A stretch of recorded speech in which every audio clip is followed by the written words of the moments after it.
ਰਾਸ਼ਟਰਪਤੀ ਟਰੰਪ ਉਹ ਤਾਂ ਦਾਅਵਾ ਕਰਦੇ ਆ ਵੀ ਅਸੀਂ ਅਮਰੀਕਨ ਲੋਕਾਂ ਦਾ ਬੜਾ ਧਿਆਨ ਰੱਖਦੇ ਹਾਂ, ਅਸੀਂ ਅਫੋਰਡੇਬਲ ਲਾਈਫ ਬਣਾਉਣੀ ਚਾਹੁੰਦੇ ਹਾਂ।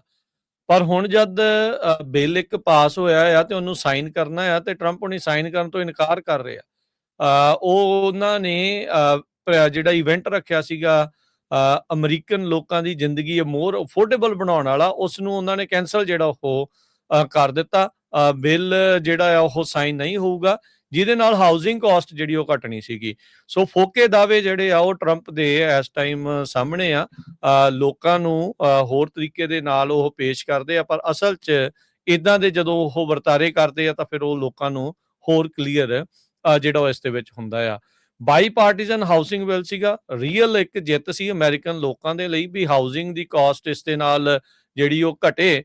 ਪਰ ਟਰੰਪ ਹੁਣਾਂ ਨੇ ਇਸ ਨੂੰ ਜਿਹੜਾ ਆ ਉਹ ਸਾਈਨ ਕਰਨ ਤੋਂ ਹਾਲ ਦੀ ਘੜੀ ਜਿਹੜਾ ਉਹ ਕੈਂਸਲ ਕਰ ਦਿੱਤਾ ਆ। ਉਹਨਾਂ ਨੇ ਆਪਣਾ ਜਿਹੜਾ ਵੋਟਿੰਗ ਰਾਈਟ ਵਾਲਾ ਆ ਉਹ ਇਸ ਦੇ ਵਿੱਚ ਨਾਲ ਫਸਾ ਲਿਆ। ਕਹਿੰਦੇ ਵੀ ਉਹ ਵੀ ਇਸ ਨੂੰ ਜਿਹੜਾ ਉਹ ਕਰੋ। ਉਹ ਇੱਕ ਵੱਖਰਾ ਬਿੱਲ ਹੋਊਗਾ, ਜੇ ਉਹ ਪਾਸ ਹੁੰਦਾ ਨਹੀਂ ਹੁੰਦਾ ਕਿਵੇਂ ਜਿਹੜਾ ਉਹ ਹੋਊਗਾ, ਪਰ ਇਹ ਆਲਰੇਡੀ ਪਾਸ ਹੋਇਆ ਆ, ਸਿਰਫ ਇਹਨਾਂ ਨੇ ਸਾਈਨ ਕਰਦੇ ਆ।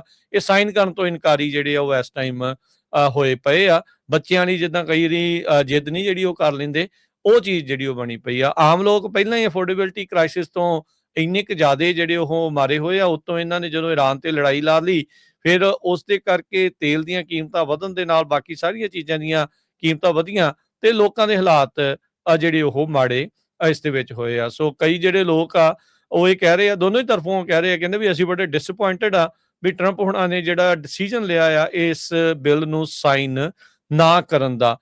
ਕਹਿੰਦੇ ਵੀ ਹੈ ਤਾਂ ਚਲੋ ਪ੍ਰੈਜ਼ੀਡੈਂਟ ਦੀ ਆਪਣੀ ਜਿਹੜੀ ਉਹ ਮਰਜ਼ੀ, ਪਰ ਇਹ ਚੀਜ਼ ਪ੍ਰੈਜ਼ੀਡੈਂਟ ਨੂੰ ਜਿਹੜਾ ਆ ਉਹ ਦੇਖਣਾ ਜਿਹੜਾ ਉਹ ਚਾਹੀਦਾ। ਕਹਿੰਦੇ ਵੀ ਇਹਦਾ ਰੀਜ਼ਨ ਉਹਨਾਂ ਨੂੰ ਪਤਾ ਹੋਊਗਾ ਵੀ ਕਿੱਦਾਂ ਆ ਕਿਵੇਂ ਆ, ਪਰ ਆਪਾਂ ਆਲਰੇਡੀ ਬਾਈ ਪਾਰਟੀਜ਼ਨ ਤਰੀਕੇ ਦੇ ਨਾਲ ਇਸ ਬਿੱਲ ਨੂੰ ਹਾਊਸਿੰਗ ਕਾਸਟ ਘਟਾਉਣ ਦੇ ਲਈ ਪਾਸ ਜਿਹੜਾ ਉਹ ਕੀਤਾ ਆ। ਸੋ ਦੋਨੋਂ ਤਰਫੋਂ ਪਾਸ ਹੋ ਕੇ ਸਾਈਨ ਹੋਣ ਦੇ ਲਈ ਜਿਹੜਾ ਹਰਜੋਤ ਸਿੰਘ ਜੀ ਉੱਥੇ ਪਹੁੰਚਿਆ ਸੀਗਾ, ਜਿਸ ਨੂੰ ਹਾਲ ਦੀ ਘੜੀ ਟਰੰਪ ਹੁਣਾਂ ਨੇ ਸਾਈਨ ਕਰਨ ਤੋਂ ਕੈਂਸਲ ਕਰ ਦਿੱਤਾ ਹੈਗਾ ਜੀ। ਐਕਚੁਅਲੀ ਇਹਦੇ ਨਾਲ ਕੀ ਹੋਣਾ ਸੀ ਵੀ ਬਹੁਤ ਸਾਰੀਆਂ ਜਿਹੜੀਆਂ ਕੰਪਨੀਆਂ ਆ ਉਹ ਘਰ ਖਰੀਦਦੀਆਂ ਹਜ਼ਾਰਾਂ ਦੀ ਗਿਣਤੀ ਦੇ ਵਿੱਚ, ਫਿਰ ਉਹ ਰੈਂਟ ਕਰਦੀਆਂ ਹੈਗੀਆਂ। ਇਹਦੇ ਕਰਕੇ ਜਿਹੜਾ ਆਮ ਬੰਦਾ ਆ ਫਿਰ ਉਹਦੇ ਲਈ ਘਰ ਖਰੀਦਣਾ ਮੁਸ਼ਕਿਲ ਆ। ਜ਼ੀਲੋ ਵਰਗੀਆਂ ਕੰਪਨੀਆਂ ਜਾਂ ਹੋਰ ਉਹ ਹਜ਼ਾਰਾਂ ਦੀ ਗਿਣਤੀ 'ਚ ਘਰ ਖਰੀਦ ਰਹੀਆਂ ਸੀ। ਉਹ ਲਿਮਟ ਲਾ ਰਹੇ ਸੀ ਤੇ ਜਿਹੜੀਆਂ ਕੰਪਨੀਆਂ ਆ ਉਹ 350 ਤੋਂ ਵੱਧ ਘਰ ਨਹੀਂ ਖਰੀਦ ਸਕਦੀਆਂ। ਸੋ ਇਸ ਤਰ੍ਹਾਂ ਹੋਰ ਵੀ ਕਾਫੀ ਉਹਦੇ ਵਿੱਚ ਜਿਹੜਾ ਫਾਇਦਾ ਹੋਣਾ ਸੀ। ਇਹ ਬਿੱਲ ਜਿਹੜਾ ਮੈਜੋਰਟੀ ਦੇ ਨਾਲ ਸੈਨੇਟ 'ਚੋਂ ਪਾਸ ਕੀਤਾ ਗਿਆ ਸੀ। ਸਿਰਫ 5 ਸੈਨੇਟਰਸ ਨੇ ਵੋਟ ਅਗੇਂਸਟ ਪਾਈ ਸੀ, ਬਾਕੀ 93 ਦੇ ਕਰੀਬ ਜਿਹੜੇ ਆ 85 ਹੱਕ ਦੇ 83 ਹੱਕ ਦੇ ਵਿੱਚ ਸੀ ਜੀ।